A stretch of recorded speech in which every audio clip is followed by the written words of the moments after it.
बया को तीन गपा आले से प्रतिदिन दादा आयुब बीरकान से दा हजूक कना एरपर दा तो नवा दारे को प्रचुर जारका कना तो नवा जारका खो दारे को चिकातबुन ठीका प्रथम रे खेत खो जतो दा बुन नाला कते बुन उंडुक गिडी का द्वितीय तो रान स्प्रे हुआ तो दारे जुदी काटी अवस्था रे थेना ताले धनुकारेन कनिका किंबा टाटा रेन ताकत ना साउते स्ट्रेप्टोमाइसिन मेसा कते स्प्रे लेखाय गे नवा जारका खय दारे दो ठीको जहां दारे को लाटू कना जहां जोजाली हेज कना ओना को चिलका को तबुन ठीक ओना ना ठीक ना उपाय दो हुई कना जे रान गे तले ओना दो आलादा रान स्प्रे हुई ओना दो रान को जे नो धनुकारेन जेनेट बने मार्केट रे जुदी जेनेट बाय नाम फामो आलादा कते रोको ओना साउते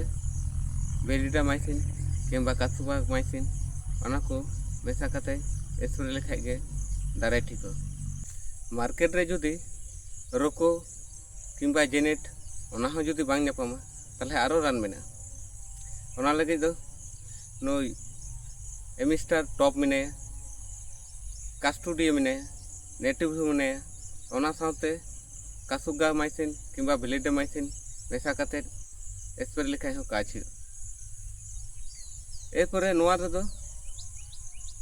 जोल टाइप रान मेना